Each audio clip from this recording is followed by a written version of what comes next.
Hi,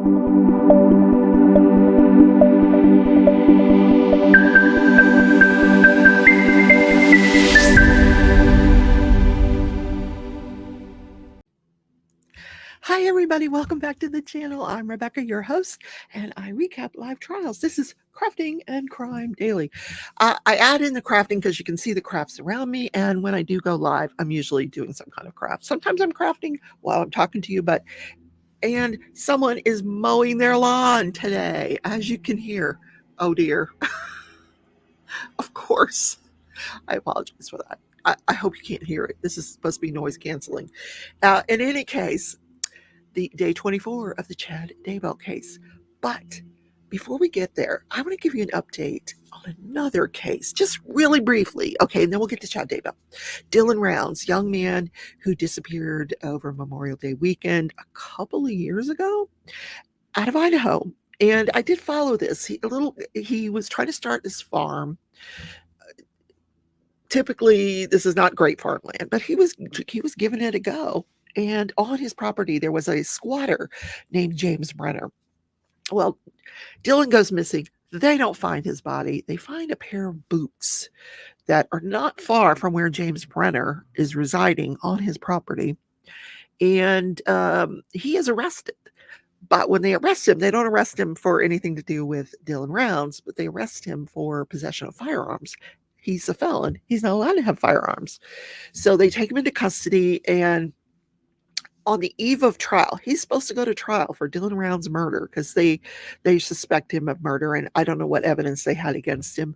But on the eve of trial, on the eve of picking a jury, he negotiates. He says, "Listen, I'll tell you where the body is in exchange for a plea." So he takes a plea, and he tells them where the body is. So the body was recovered. It wasn't long ago. Within the last month, they recovered the body, and yesterday he appeared in court for hearing where he pled guilty to second-degree murder, and he will serve up to 30 years for that. So it took life off the table for him, but he'll be sentenced in July, and I suspect he'll receive, it could be anywhere from 3 to 30 years. So I suspect he's going to receive the higher end of that sentence. I do.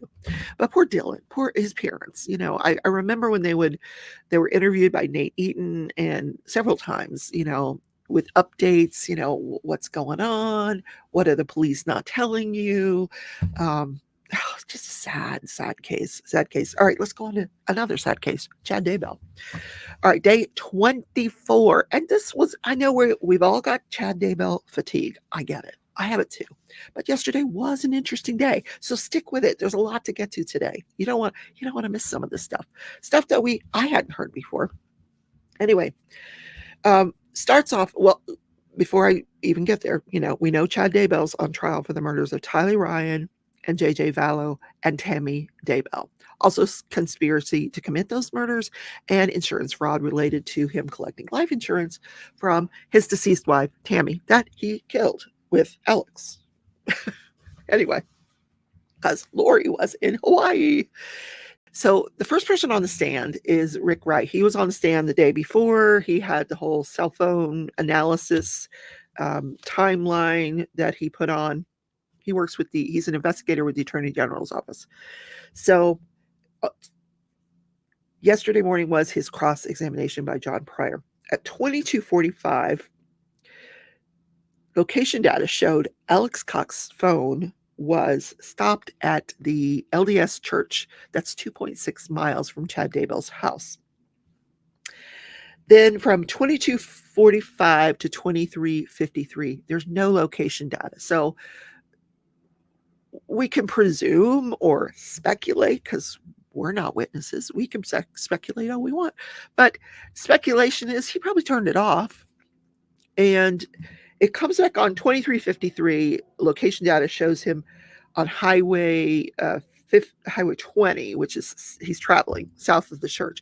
And then he travels to Idaho Falls and checks into a Hilton Garden Hotel. Why? I mean, his house is not that far. I mean, his apartment 107, it's not that far from Chad's house. So I don't know why he's going to Idaho Falls, Springs Falls. I don't know. I mean, what do you think? Anyway, next person on the stand, Ray Hermosillo. He, this poor guy. We've heard from him before, but he wanted to talk about he had the sad task of having to listen to the jail phone calls between Chad and Lori. Now, I don't know if you recall, remember there was Chad and Lori, they're enjoying themselves by the pool when they get served with uh, a paper, an order by the judge to produce the children within 5 days. They don't. So Lori is arrested in Hawaii and extradited back to Idaho, where she's in jail. So that's in March, the beginning of March of 2020. Now, Chad's not arrested until the day the search warrant is served on his property, June 9th. So that gives them 3 months to talk, on the phone. He's on his cell phone. She's in jail. So poor Ray Hermosillo with the Rexburg Police Department had to sit and listen to all these phone calls. And he said there were probably 10, 12, 15 phone calls every single day. I think I would have had to poke my ears, poke my eyes out, whatever. Yeah. So he played one of the phone calls, and I'm not going to play for you because it's lengthy. It makes no sense. When I listened to it the first time, I'm like, what are they talking about? Like, I don't get it. Contracts and projects and blueprints, and I'm like, what are they talking about? So when I listened to it a second time, I was able to pick up a few details. Obviously, there's no smoking gun on any of these phone calls that he had to listen to, but they're coding, they talk in codes, and this is what he feels, Hermosillo feels, is Chad talking about a person they're referring to as Ray. And Ray is somebody that is another alias that Alex used. Not Ray Hermosillo, the detective, but Ray Alex. And all right, hold on to your seats, guys, because you're going to have to suspend your disbelief for this one. But Chad was texting Alex. Now, Alex is dead, guys. Alex has been dead for a few months. 3 months? 4 months? I don't remember. But the veil has been, moved aside, and he's able to text with Alex. And he's telling Lori about all these texts he's had with Alex. Like, you can text people on the other side of the veil. There's social media on the other side of the veil. Who knew? This is great. Anyway. So the whole point of the prosecution playing this phone call was to demonstrate to the jury that Lori wasn't the mastermind here. She keeps asking for reassurances from Chad. Please tell me this project's going to get completed. Tell me we didn't do all this for nothing, that kind of thing. Chad tells her, he's going to complete the project. He's very optimistic. He just says, stick with it. Okay. And she asks him, are the blueprints still intact? We just want a real-time estimate. So in other words, when is all this supposed to happen? Like, when is Jesus coming? Can you go up and ask the man and then text us back, please? Well, Chad tells her, well, he misses you. And, he can text me whenever he wants. He wishes he could text you, but, he can't. And the whole time, Chad is this weird laugh. Like, it's just bizarre. Then Lori says, we've put down our down payment. She certainly has. Sacrificed her children. He sacrificed his wife. She sacrificed her husband. I mean, Chad says to her, I just want to go visit him and grab him by the throat and say, really? because, you know, he's telling Chad, yeah, stick with it. It's going to work out. Really? When is this going to happen? When is Jesus coming to Rexburg? Yeah. So Chad tells Lori, just write down your questions and mail them, and he'll answer you. So we have mail. The U.S. Postal Service can get beyond the veil to deliver mail. Just, you know, FYI. So just telling you, you can text on the other side of the veil, and you can get you can mail. Yeah, I told you have to suspend your disbelief. Okay. So so she says, you know, at the beginning of this project, there was only a 3% chance of trouble. That's what we were told, 3% chance of trouble. And now it's like 100% chance of trouble. Do you think it was meant to have complications, this project? Do you think it was meant to have? And he says, yeah, I think it was meant to have complications. And Lori says, you know, there's other things I could have done to avoid a lot of the issues that came up. I guess, you know, hindsight is 2020. And he says, you know, it is working out. There's just been minor changes to the blueprint. And then Lori just out now asks him, I need you to reassure me that this project is going to be finished and everything is going to be fine. I need you to tell me this several times a day. And Ray Hermosillo, the detective, said this was a theme throughout their phone calls. She was always asking him for reassurances that this thing was going to work out. So there you have it. Yeah. So then the next person on the stand has this fantastic timeline that really incorporates everything we've heard in this trial, from, you know, the time that Lori and Chad meet, because he says that's really when everything got started, up until, you know, everybody's dead and the children have been discovered.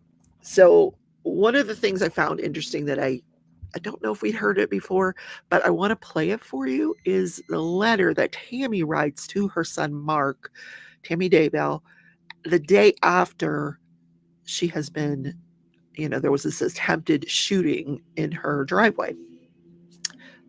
Her son, Mark, was on an LDS mission. So take a listen to this letter. 2019, Tammy sent her son, Mark, an email, who was serving an LDS mission at the time. And it says, quote, I was coming home from clogging. It was about 9:15, and I backed into the front driveway. I was getting some items out of the back seat. We had made freezer meals for enrichment that night, and my clogging shoes. I realized someone was by the back of the car. I looked up, thinking it was Dad or Garth to help me carry stuff in. Nope. It was a guy dressed in all black with a ski mask on, pointing a rifle at me. I think I was a bit in shock because I just said, what do you think you're doing? Then I noticed the rifle was actually a paintball gun. It had a hopper on top. The guy started pulling the trigger, and I could just hear the clicking and a whooshing sound of an empty paintball gun. He stayed standing by the back of the car, just pulling the trigger while pointing the gun at me. For some reason, I kept asking him what he thought he was doing. At that point, I was actually more annoyed than scared because he was standing between me and the door, and he didn't step toward me or even say anything. The scared part came after, when my brain thought of the other things that could have happened. The thought crossed my mind to hit him with my clogging shoes. But first, I looked toward the house and yelled, Chad. Then the guy ran off around the north side of the house. I ran in the house and got Dad and Garth. So following reading this letter, this guy on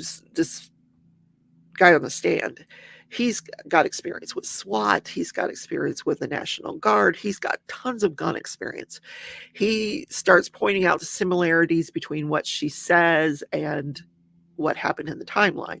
Like, Alex bought all these things at the Sportsman's Warehouse that matched the description of what she's saying. And then he puts up pictures of the Grendel weapon that was seized in the garage of apartment 107, Alex's garage, amongst the other 40 guns.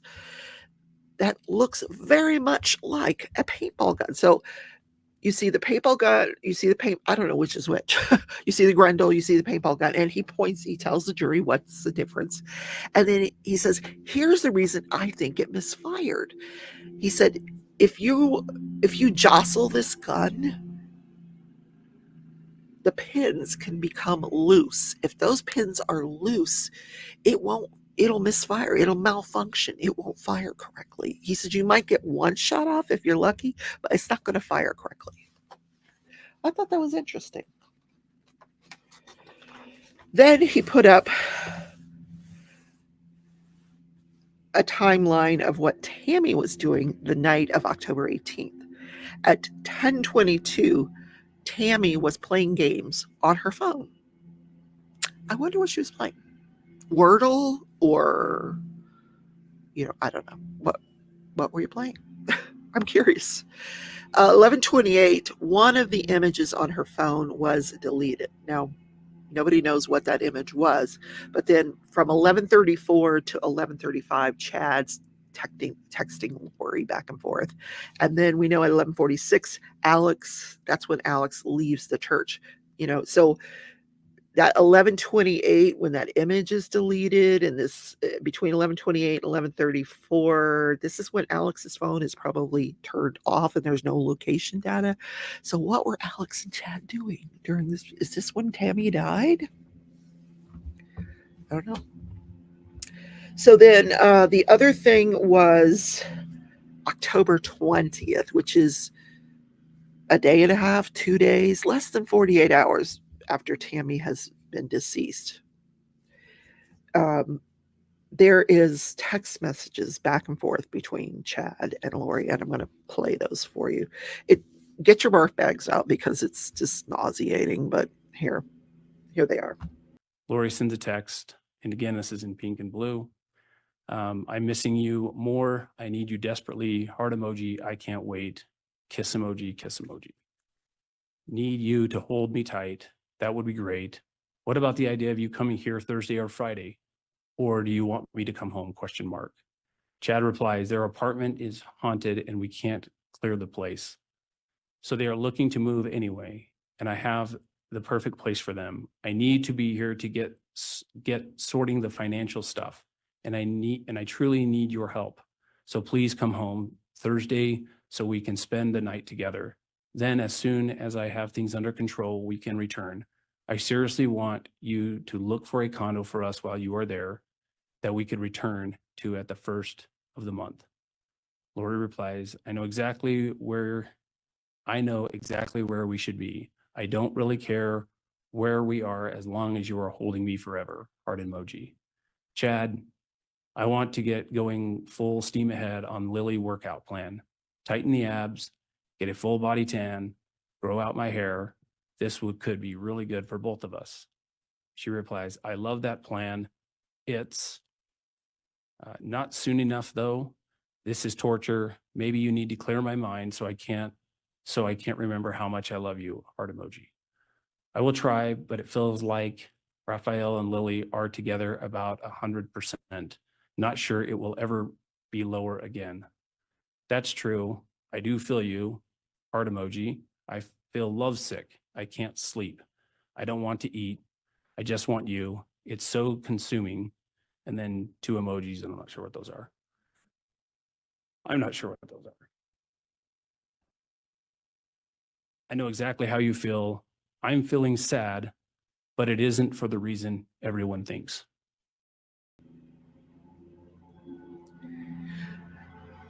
So now we know why he was sad at the funeral, because he missed Lori, not because he missed Tammy, because he was missing Lori. Please come back and help me. Please, please. Oh my God. I told you it was nauseating. All right, guys, that's the show for today. I hope you enjoyed the content. Make sure to hit that thumbs up button. Yeah.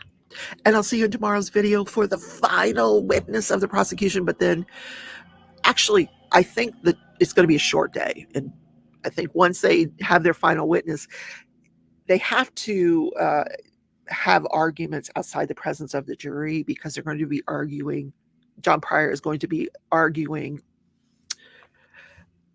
I don't know how he's going to do this with a straight face, his motion for judgment of acquittal or judgment.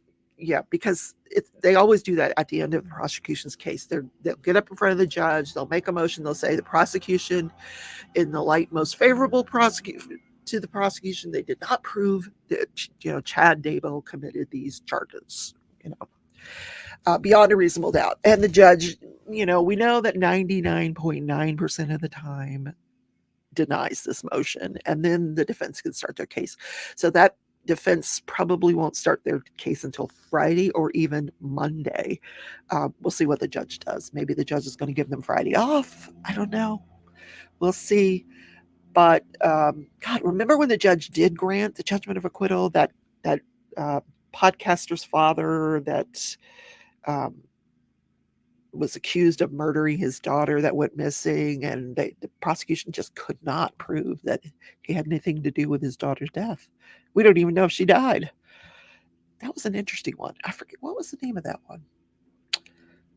It's just slipping my mind right now because this guy's still mowing his lawn. All right, see you guys later. Take care, everybody. Bye.